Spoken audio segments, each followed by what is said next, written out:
Good evening and welcome to Crossroads. The White House sent out a memo calling on news outlets to, quote, do more to scrutinize House Republicans. It included 14 pages of talking points for these outlets to use when defending President Joe Biden in the newly launched impeachment inquiry from House Republicans. Now, its cover email reads like a call to arms for state-controlled news outlets. It says, it's time for the media to ramp up its scrutiny of House Republicans for opening an impeachment inquiry based on lies. Now, since when does the White House declare that it's time for supposedly, independent news outlets to attack its political enemies for it? It also calls on the media to break from the normal news cycle while launching these attacks. It says they should not cover the impeachment as just a process story, where it states coverage may include Republicans say X, but the White House says Y. Nope. Instead of covering the news and showing both sides, as you normally would, the memo calls for active attacks against House Republican leaders. It alleges that Republicans are launching the impeachment inquiry on shoddy ground, and it alleges that even Republicans don't seem to believe there's enough evidence to impeach Biden. And it provides a detailed roadmap of instructions for news outlets on how to challenge the validity of the impeachment inquiry. Now, of course, it's not uncommon for government agencies or even big companies to issue fact sheets when they're facing accusations. Typically, the way this normally happens, they'll release statements to the press. It will often detail their rebuttals as a way of clearing the air. Journalists often show both sides of the argument, even if one side is wrong. It's the nature of reporting. It's the he said, she said. And when it comes to fact checks, well, journalists will often include analysis in interviews to show which side is telling the truth and which one is not. But this White House memo went too far. Rather than give counter-arguments, it appears to be instructing news outlets to violate basic standards of journalism. It's not calling on journalists to just report the facts and then provide them, with facts for their fact checks and so on. It's directly telling them to not take the usual, Republicans say X, but the White House says Y approach. Instead, it's framed as a so-called call to arms. It instructs news outlets to go on the offensive against House Republicans on behalf of the White House. In fact, the memo went too far even for the establishment news outlets. It was CNN, of all places, that actually leaked the email and memo. It was made public by CNN media reporter Oliver Darcy, and the backlash on the Biden administration has been palpable. Journalist Matthew Keyes was widely cited in his criticisms.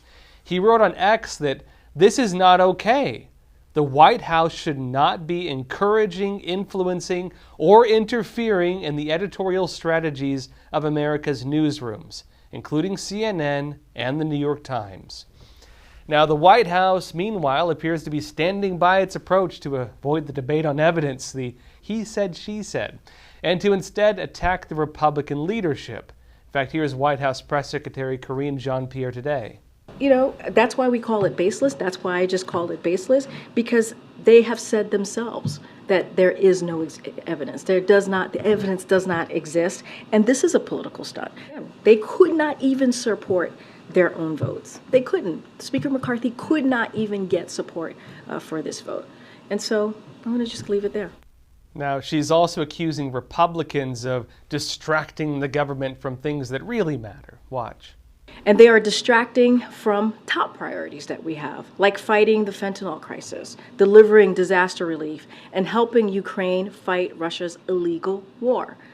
House Republicans should keep their word and do their job. Now, she's also accusing Republicans of distracting the government from things that really matter. Watch.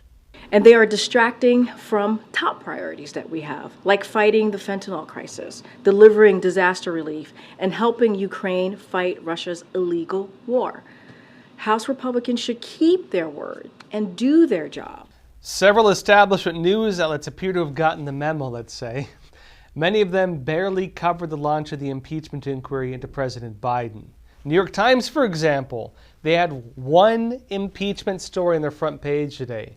Now, contrast that with how they reacted when Democrats announced their impeachment inquiry into Trump. Back in September of 2019, this was the New York Times front page, when then House Speaker Nancy Pelosi announced the impeachment inquiry into then-President Donald Trump. The New York Times dedicated a lot of space on that front page to that topic. In fact, you can see the lead story there with the headline, "Pelosi will open formal impeachment inquiry accusing president of betrayal of the nation."